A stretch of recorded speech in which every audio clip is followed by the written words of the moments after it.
Is it too early to test? Because we don't want to spend money on those expensive pregnancy tests, get a negative and be upset about it. We want to test when there is a possibility to get positive. In this video, I will give you quick and simple answers to your questions: when to take a pregnancy test and how early can you get a positive. If you are experiencing implantation signs, I have a whole separate video on that. It's a great indicator that in 2 to 3 days you can get a positive pregnancy test, because they test for that hormone that will be released into your body after implantation.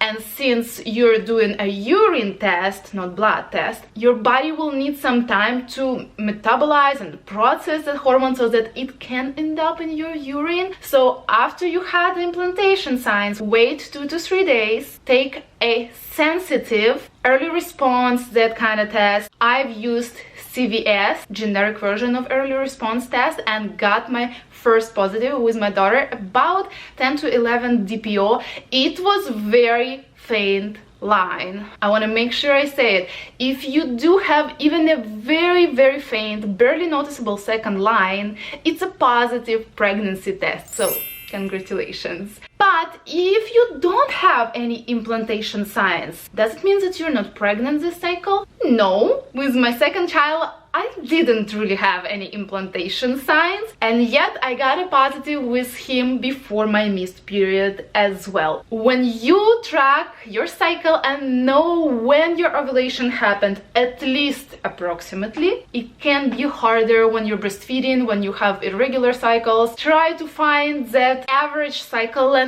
for you and try to test about 4 days prior your supposed missed period date, you know. But if you know when you ovulated, that makes things much easier, because after ovulation it takes about 14 days to start your period. This way you know that you can try testing with early sensitive tests at about 10 days post ovulation, 10 DPO. To track your cycle, you can be using a method with measuring your basal body temperature. I have a video on that. Or if you want to make sure you really get confirmation of your ovulation, because not every cycle is ovulatory cycle, which is normal for all the women. But if you have like PCOS or any other conditions, or maybe you're breastfeeding like I was with my second, it's best to use a monitor that will confirm your ovulation, like Inito, for example. So I have a video explaining that as well. Important thing to remember: people get negative pregnancy tests when they are pregnant. False negatives. That's why I always tell you guys in the comments, test at least twice. Take 2 to 3 pregnancy tests. Use your first morning urine, because it is the most concentrated, and especially when you're trying to test early, it's very important to have that high hormone concentration there so that test can detect it. If you do have a bunch of symptoms and you think you got false negatives, buy a different pack, maybe even a different brand. Better wait closer to the date of your missed period if you know when it should be. Sometimes your cycle might not come on time for other different reasons, like stress or traveling. But I had that story happen in my family when a person tested with 1 or 2 and they were negative, so they just kept going with their life but ended up being pregnant. Definitely follow all the instructions for your test. Read instructions to all different tests separately. They might differ, because that's also how people get false negatives.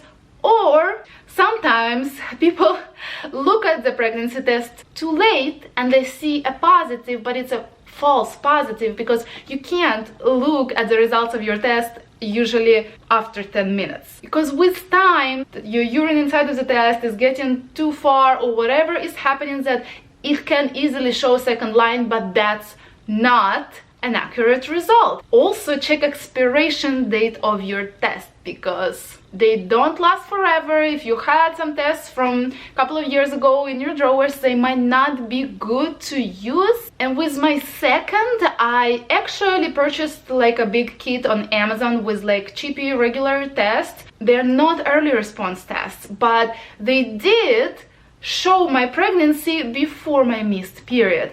maybe it was a little bit closer to the missed period date, but if you are trying to conceive, if you're on that journey, definitely get yourself quite a few cheapy ones so you can test here and there. And it's a good idea to keep testing day after day after you do get that faint line, to just confirm that that hormone is increasing, that pregnancy is progressing, and the darker it gets, the better, and it should be getting just darker and darker. I personally know how, you know, excited but also a little bit stressed I was, so that I kept testing. I made a pregnancy line progression video as well, so everything will be linked in the description below. Let me know how many days post ovulation are you and when are you planning to test, and let's chat in the comments. Like this video and I will see you in this one.